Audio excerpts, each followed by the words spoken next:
क्या आप जानते हैं कि अंग्रेज़ों के खिलाफ लड़ाई लड़ने वाला पहला शख्स एक मुसलमान था। मुसलमानों ने ही भारत की आज़ादी के लिए सबसे पहले हथियार उठाए। अंग्रेज़ों भारत छोड़ो का नारा देने वाला शख्स भी एक मुसलमान था। मुंबई में पैदा होने वाले यूसुफ मेहर अली ने ही 1942 में सबसे पहले इस नारे का प्रयोग किया। साइमन गो बैक का नारा भी यूसुफ मेहर अली ने दिया था। बहुत कम लोग जानते हैं कि मुसलमानों ने ही असहयोग आंदोलन की शुरुआत की थी।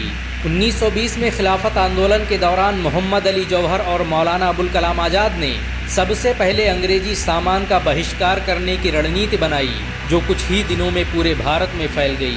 असहयोग आंदोलन में मुसलमानों ने बढ़ चढ़कर हिस्सा लिया। भारत के सबसे बड़े शुगर व्यापारी हाजी सबू सिद्दीक ने अपनी शुगर फैक्ट्री पूरी तरह बंद कर दी।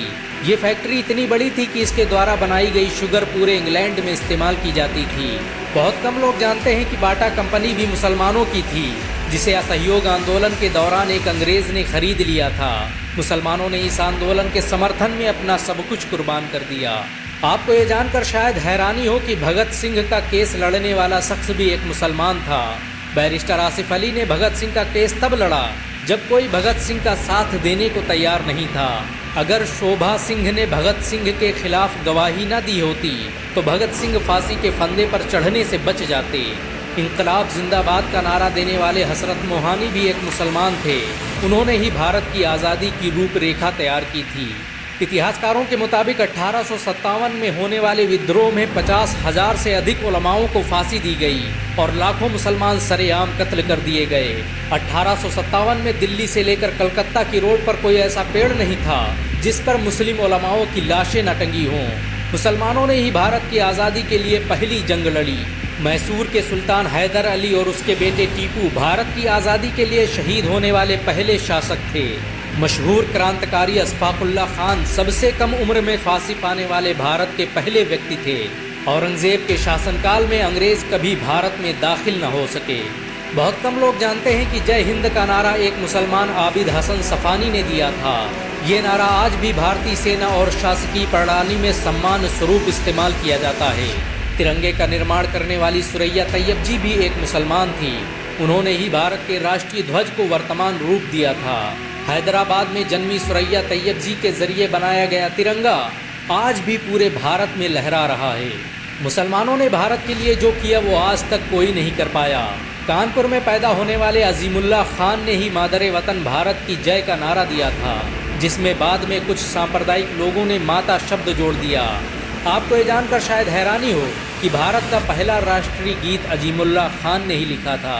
बहुत कम लोग जानते हैं कि मौलाना कासिम नानोतवी ने दारुल उलूम देवबंद की स्थापना अंग्रेज़ों को भारत से निकालने के लिए की थी।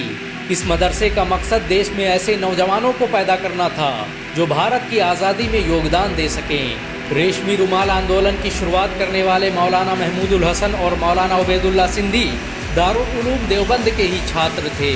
मौलाना उबैदुल्ला सिंधी ने सुभाष चंद्र बोस के साथ मिलकर भारत की पहली अस्थायी सरकार की स्थापना की थी और वह भारत के पहले गृह मंत्री भी थे।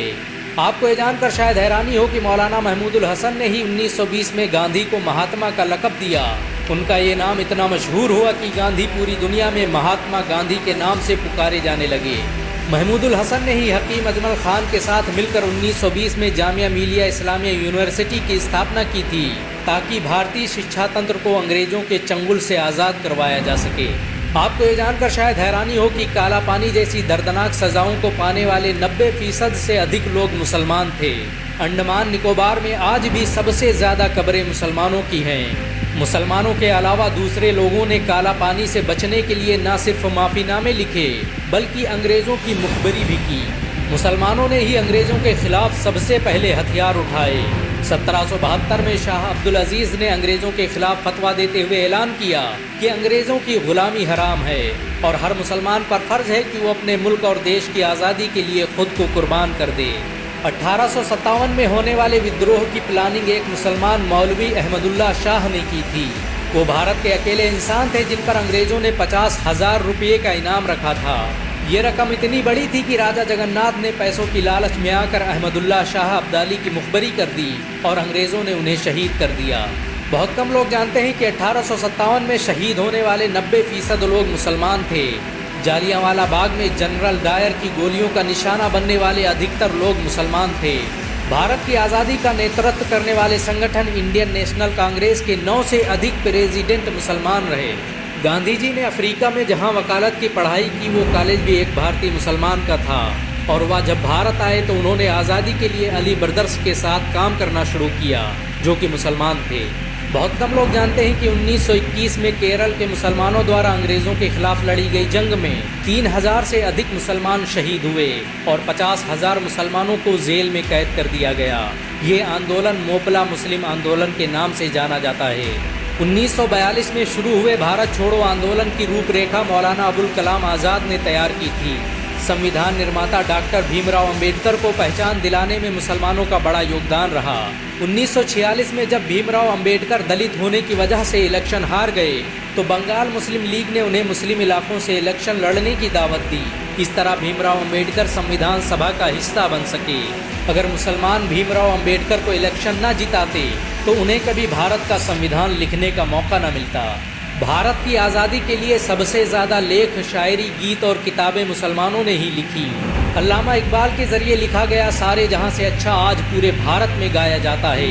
देश के लिए शहीद होने वाला पहला पत्रकार मौलाना मीर बाकर एक मुसलमान था।